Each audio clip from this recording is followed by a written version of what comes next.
the grey waters of the North Sea lies a tiny, delicate jewel that's a true treasure of Belgian cuisine. The grey shrimp. These small, sweet crustaceans are the pride of our coastline, brought in by boats that cook their catch directly on board to ensure they're as fresh as possible. Today, we're going to honor the special ingredient by transforming it into one of our most beloved classics, the Belgian shrimp croquette.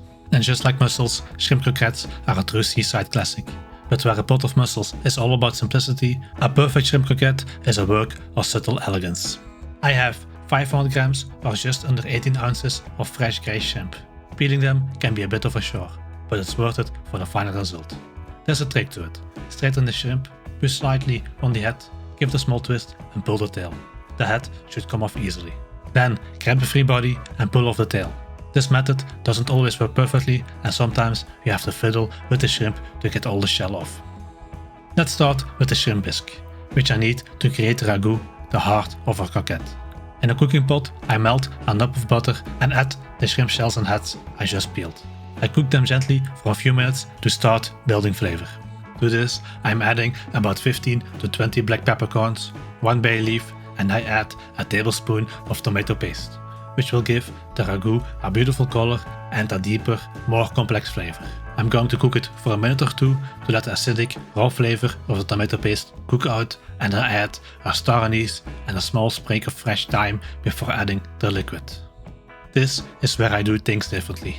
Traditionally, you would add about 500 grams or about 17 fluid ounces of milk, but I find that water gives a cleaner, more intense shrimp flavor. I bring this to a gentle simmer and let all those flavors infuse for about 20 minutes. If you liked the video so far, please like and subscribe. Let me know in the comments which Belgian classic you would like to see me create next. The shrimp shells and heads have given off all their flavor and we can strain them off. It's time for the roux, the thickening base for our filling. I weigh about 55 grams or 2 ounces of butter and 65 grams or about 2.5 ounces of flour. In a pot, I melt the butter and add the flour, stirring constantly to form a smooth paste. I cook this for a minute or two to get rid of the raw flour taste, but I make sure it doesn't get any color. Now I add the shrimp bisque. The key is here to add it in small batches, stirring continuously to ensure there are no lumps. I bring the mixture to a boil, continuing to stir until it thickens into a dense, smooth mass. Once the ragout is thick, I turn off the heat. Gelatin is needed to have a firm ragout for breading. I soak 3 leaves in a bowl of cold water and after 5 minutes I squeeze out the water and add them to the pot.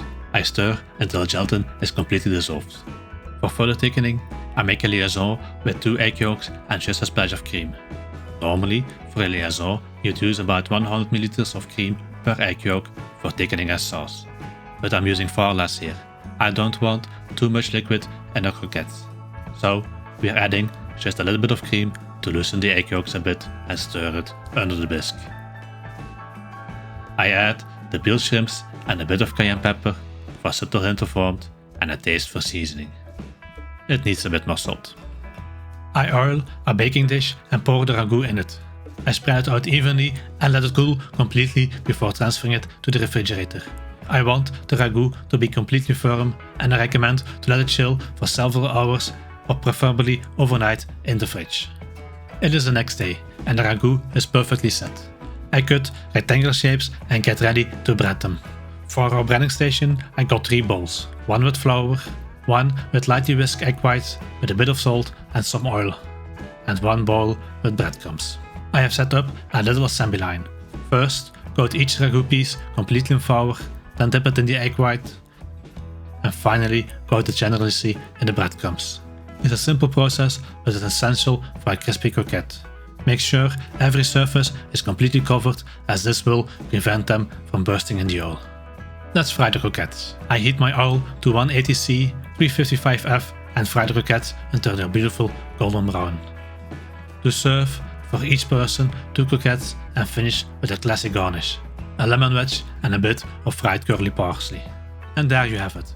A true taste of Belgium, a perfectly simple and elegant dish that's perfect to end a seaside day. Enjoy!